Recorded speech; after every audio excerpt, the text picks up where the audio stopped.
ക്രിയേഷൻസിലേക്ക് എല്ലാവർക്കും സ്വാഗതം. ഇന്ന് ഞാൻ എൻ്റെ കൂട്ടുകാരിക്ക് വേണ്ടിയിട്ട് ഒരു ചുരിദാർ ഡിസൈൻ ചെയ്ത് കൊടുക്കാൻ പോവാണ് കേട്ടോ. അപ്പോൾ ഇത് സ്പെഷ്യലായിട്ടാണ് ചെയ്യുന്നത്. ഇന്ന് ഞാൻ കൊടുക്കും കൊണ്ടേ അപ്പോൾ എന്തായാലും സ്റ്റിച്ചിങ് കഴിഞ്ഞു. അപ്പോൾ അതും കൂടി ഉൾപ്പെടുത്തിയിട്ടുണ്ട്. ഫസ്റ്റ് ഇതിന്റെ കട്ടിംഗ് പാർട്ട് ഇട്ടിട്ടുണ്ടായിരുന്നു. ഇന്നിപ്പോ ഇതിന്റെ സ്റ്റിച്ചിങ് ഞാൻ ഫുൾ ആയിട്ട് കാണിക്കുന്നുണ്ട്. ആദ്യമേ ഇത് എങ്ങനെയാണ് വന്നിരിക്കുന്നതെന്ന് ജസ്റ്റ് നിങ്ങളെ ഒന്ന് കാണിക്കാമെന്ന് വിചാരിച്ചു. ഞാനപ്പോൾ ഇതില് മെയിൻ ആയിട്ട് ഈ ഒരു സ്ലീവാണ്. നോക്കിയേ, നല്ല ഭംഗിയുള്ള സ്ലീവ് അല്ലേ കാണാൻ വേണ്ടിയിട്ട്. താഴെ ഇലാസ്റ്റിക് ഇങ്ങനെ കൊടുത്തിട്ടുണ്ട്. അതുപോലെ മുകൾ ഭാഗത്തും അത്യാവശ്യം കുറച്ച് ഞൊറിവുകൾ വെച്ച് കൊടുത്തിട്ടുണ്ട്. ഇവിടെയും ഉണ്ട്, ഇതിന്റെ ബാക്ക് വശത്തും ഉണ്ട് കേട്ടോ. രണ്ട് സ്ലീവ് ഇങ്ങനെ വന്നിരിക്കുന്നതുകൊണ്ടിട്ട് നമുക്ക് ഇടാൻ നല്ല കംഫർട്ടബിൾ ആയിരിക്കും. വലിയ ടൈറ്റോ കാര്യങ്ങളോ ഒന്നുമില്ല, നല്ല ലൂസായിട്ട് ഇങ്ങനെ ഫ്രീ ആയിട്ട് നിൽക്കും കേട്ടോ. പിന്നെ നെക്കിൽ ഇതുപോലെ ലേസ് വെച്ച് കൊടുത്തു. ഇപ്പൊ ഞാനൊക്കെ ചെയ്യുമ്പോൾ വളരെ സിമ്പിൾ ആയിട്ട് എല്ലാം ചെയ്യാറുള്ളൂ. എനിക്കിങ്ങനെ അധികം എന്താ പറയാ, ഇതുപോലെ ചുരുക്ക് ലേസ് ഒന്നും അത്ര ഇഷ്ടമുള്ളൂ. പക്ഷെ ഒരാൾക്ക് നമ്മൾ ഗിഫ്റ്റ് കൊടുക്കുമ്പോൾ നല്ല ഭംഗിയായിട്ടൊക്കെ ചെയ്ത് കൊടുക്കണമല്ലോ. അതുപോലെ തന്നെ ജോർജറ്റിന്റെ തുണിയാണ്, നല്ല ഫ്ലെയർ ഉള്ള തുണിയാണ്, അംബ്രല്ലയാണ്. അത്യാവശ്യം നല്ല ഫ്ലെയർ ഉണ്ട്. തുണിയുടെ വിട്ട് ഞാൻ കട്ടിംഗ് പാർട്ടിൽ കാണിച്ചായിരുന്നു. നല്ല ഫ്ലെയർ ഉള്ളതാണ്. ആൾക്ക് ഇത്തിരി വണ്ണം ഉണ്ട് കേട്ടോ. ഞാനിപ്പോ ഈ ഡമ്മിയിൽ നല്ലപോലെ ഷേപ്പ് ചെയ്ത് വെച്ചിരിക്കുക. അതുകൊണ്ടാണ് ഒട്ടും വണ്ണമില്ലാത്ത ആളാന്ന് കരുതും, പക്ഷെ അത്യാവശ്യം ആൾക്ക് നല്ല വണ്ണം ഉണ്ട്. അത് കണ്ടോ, ഞാൻ ജസ്റ്റ് ഇങ്ങനെ പിന്ന് കുത്തി വെച്ചിരിക്കുവാണ്. അപ്പൊ ഇതിന്റെ അവസാനത്തെ പാർട്ടിൽ, അതായത് ഇതിന്റെ വീഡിയോന്റെ അവസാനം ഫുള്ള് കാണിക്കുന്നുണ്ട്. ഇതിന്റെ എല്ലാം തയ്ക്കുന്ന രീതിയും ആ ഒരു ഭംഗിയെല്ലാം കാണിക്കുന്നുണ്ട്. ഇതിപ്പോ ജസ്റ്റ് ഒന്ന് കാണിച്ചേ ഉള്ളൂ. ഇനി ഇതൊന്ന് പാക്ക് ചെയ്യണം. അതുപോലെ ഞാൻ അധികം ചുളിവൊന്നും ഇല്ലാണ്ട് മടക്കിയെടുത്തു. ഞാനപ്പോൾ മടക്കാൻ അത്ര എക്സ്പെർട്ട് അല്ല കേട്ടോ. പിന്നെ നമുക്കൊരു ടെക്സ്റ്റൈൽസിന്റെ കവർ ഇല്ല. കാര്യം ഒരു ഗിഫ്റ്റ് കൊടുക്കുമ്പോൾ നമ്മൾ സാധാരണ കടയിൽ പോയിട്ട് ബോക്സിലൊക്കെ നല്ല ഭംഗിയായിട്ട് ചെയ്ത് കൊടുക്കും. പക്ഷെ നമുക്ക് ടെക്സ്റ്റൈൽസ് ഇല്ല. നമ്മൾ സ്വന്തമായിട്ട് എന്റെ തുണി എടുത്ത് തയ്ച്ചു കൊടുക്കുവാണ്. അപ്പൊ ഞാൻ ഇതുപോലത്തെ ഒരു പ്രസന്റേഷൻ പേപ്പറിലാണ് കേട്ടോ കൊടുക്കാൻ പോയത്.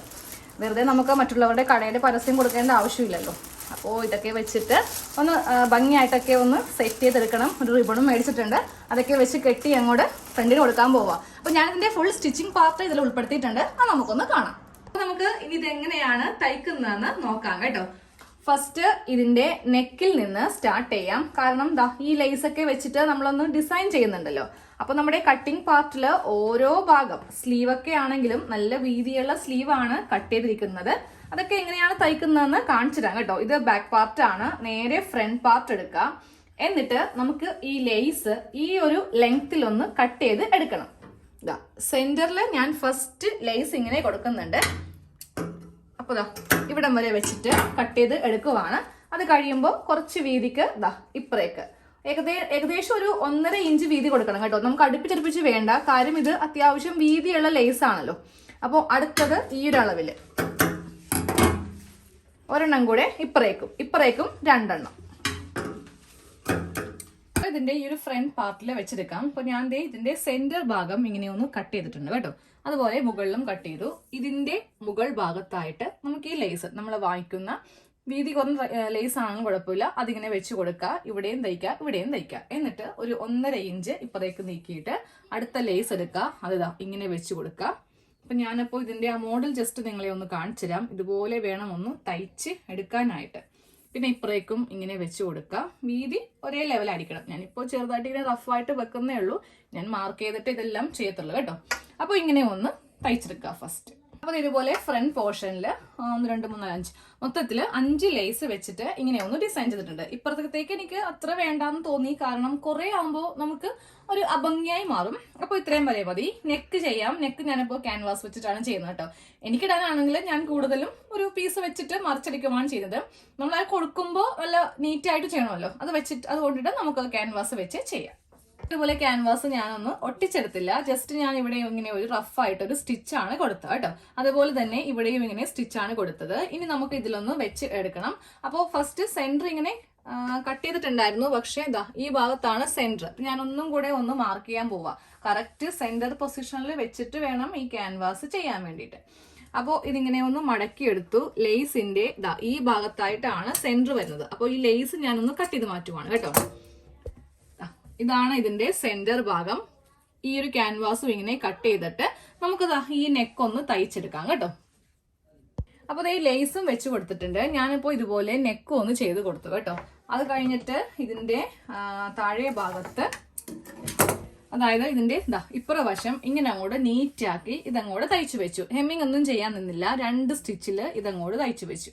ഇല്ലെങ്കിൽ എന്ത് പറ്റുന്ന അറിയാം, നമ്മൾ ഇതിട്ട് കഴിയുമ്പോൾ ഇതിങ്ങനെ മീതേക്ക് വരും. അതൊക്കെ അങ്ങോട്ട് ഒഴിവാക്കി എടുക്കാം കേട്ടോ. ഇനി അടുത്ത സെക്ഷൻ എന്ന് പറയുന്നത് ഇതിന്റെ ഒരു ബാക്ക് പാർട്ടൊക്കെ ഒന്ന് ചെയ്തെടുക്കാൻ പോവാണ്. അത് കഴിഞ്ഞിട്ട് ഷോൾഡറും കൂട്ടും.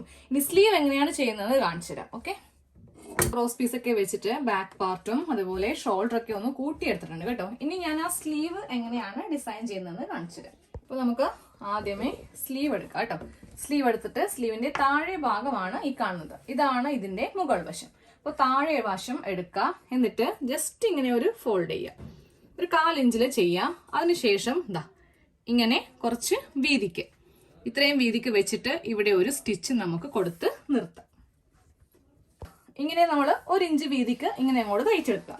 അത് കഴിഞ്ഞിട്ട് ഇവിടെ ഇങ്ങനെ ഒരു സ്റ്റിച്ച്, അതായത് ഇതിന്റെ നടുക്കായിട്ട് നമുക്ക് ഇത്രയും ഗ്യാപ്പ് മതി. അപ്പോൾ താഴെ ഭാഗം ഈ ഒരു വീതി വെച്ചിട്ടായിരിക്കണം തയ്ക്കേണ്ടത്. കണ്ടില്ലേ, ഇങ്ങനെ ഒരു വീതി വെച്ചിട്ട് തയ്ച്ചെടുക്കുക കേട്ടോ. അപ്പോൾ നോക്കി, ഈ ഒരു വീതി വെച്ചിട്ട് താഴെ ഭാഗം ഒന്ന് തയ്ച്ചെടുത്തു. അത് കഴിഞ്ഞിട്ട് നേരെ സ്ലീവ് ഇങ്ങനെ 2ആയിട്ട് മടക്കിയെടുക്കുക. മടക്കിയെടുത്ത് കഴിയുമ്പോൾ നമുക്കിതിന്റെ സെന്റർ ഭാഗത്ത് നമ്മൾ 3 ഇഞ്ച് മാർക്ക് ചെയ്തിട്ടില്ലേ, ഇത്രയും ഭാഗത്ത് നമുക്ക് കുറച്ച് ചുരുക്കുകൾ ഇട്ട് കൊടുക്കണം കേട്ടോ. ഇങ്ങനെ ഒന്ന് ഓപ്പൺ ചെയ്ത് വെക്കാം.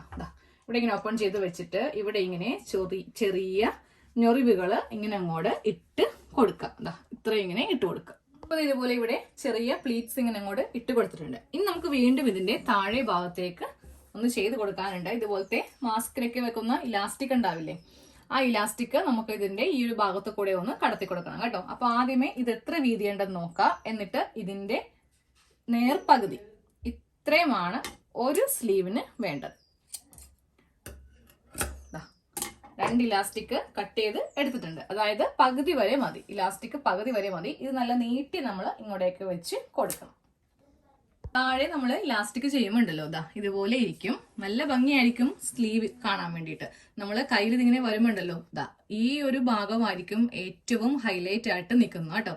നടുക്ക് കൂടെ വേണം ഇലാസ്റ്റിക് വെച്ച് കൊടുക്കാൻ. ഒരിക്കലും ഈ ഗ്യാപ്പിലൂടെ ഫുള്ളായിട്ട് വെക്കാതെ ഞാൻ പറഞ്ഞ പോലെ ഒന്ന് തയ്ച്ചു കൊടുക്കുവാണെങ്കിൽ കണ്ടില്ലേ, താഴെ ഞാനൊരു 1/4 ഇഞ്ച് വിട്ടാണ് ഇവിടെ തയ്ച്ചു വെച്ചിരിക്കുന്നത്. എന്നാലേ ഈ ഒരു ഭംഗി ഉണ്ടാവുള്ളൂ കേട്ടോ. അപ്പൊ ഒരു സ്ലീവ് ഇങ്ങനെ ചെയ്തെടുത്തു. ഇലാസ്റ്റിക് വെക്കുമ്പോൾ ഇലാസ്റ്റിക്കും തുണിയും തമ്മിൽ ഇവിടെ ഒന്ന് തയ്ച്ചു കൊടുക്കുക. അത് കഴിയുമ്പോൾ ഈ അറ്റം ഇവിടെ ഇങ്ങനെ വെച്ച് കൊടുക്കുക.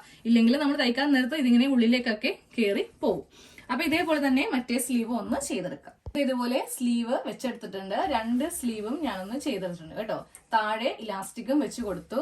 ഈ സെന്റർ ഭാഗത്തായിട്ട് ഇതുപോലെ ചെറിയ ഞൊറിവുകളും ഇങ്ങനെ ഒന്ന് ഇട്ട് കൊടുത്തിട്ടുണ്ട്. ഇനി നമുക്ക് താഴത്തേക്കുള്ള സ്കേർട്ട് പാർട്ട് ഒന്ന് കൂട്ടിയെടുക്കുക. സൈഡൊക്കെ ഒന്ന് അടിക്കുക, താഴെ അടിക്കുക. അതൊക്കെ എല്ലാവർക്കും അറിയാം. ഞാനപ്പോൾ ഇതിന്റെ ഫൈനൽ ലുക്ക് കാണിക്കാം. നമ്മുടെ കുർത്തിയുടെ ഫുൾ സ്റ്റിച്ച് കഴിഞ്ഞു കേട്ടോ. ഇതാണ് ഇതിന്റെ ഫൈനൽ ലുക്ക് എന്ന് പറയുന്നത്.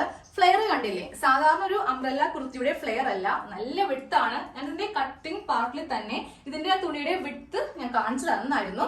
അപ്പൊ ഇതുപോലത്തെ തുണി കിട്ടുമെങ്കിൽ നിങ്ങൾ ഇങ്ങനെ ഒന്ന് മേടിച്ച് ചെയ്യാം കേട്ടോ. നല്ല ഭംഗിയായിരിക്കും കാണാൻ വേണ്ടിയിട്ട്. പിന്നെ ഇതിലെ നെക്കില് നമ്മൾ സെയിം ഇതുമായിട്ട് തന്നെ ബന്ധമുള്ള ഒരു ലേസ് വെച്ചിട്ട് ഇങ്ങനെ സ്ട്രെയിറ്റ് ആയിട്ട് അങ്ങോട്ട് ചെയ്ത് കൊടുത്തു. മിക്ക റെഡിമെയ്ഡിലും ഇങ്ങനെയാണ് വരുന്നത്. പിന്നെ ഇതിന്റെ ഏറ്റവും വലിയ ഹൈലൈറ്റ് എന്ന് പറയുന്നത് സ്ലീവ് ആണ്. സ്ലീവിന്റെ മുകളിലും താഴെയും ഇതുപോലെ ഇങ്ങനെ ഞൊറിവുകൾ ഇട്ട് കൊടുത്തിട്ടുണ്ട്. മുകൾ ഭാഗത്ത് സാധാരണ കുഞ്ഞി പ്ലീറ്റ്സ് ആണ് ഇട്ട് കൊടുത്തിരിക്കുന്നത്. ഇതിന്റെ താഴെ വരുമ്പോൾ നമ്മൾ കൈവണ്ണം അഡ്ജസ്റ്റ് ചെയ്യാൻ വേണ്ടിയിട്ട് ഇലാസ്റ്റിക് വെച്ചിട്ട് സ്ലീവ് ചെയ്തു. അപ്പോൾ എത്ര വണ്ണം ഉണ്ടെങ്കിലും നമുക്ക് ഈ സ്ലീവ് ഇങ്ങനെ അങ്ങോട്ട് അഡ്ജസ്റ്റബിൾ ആണ് കേട്ടോ.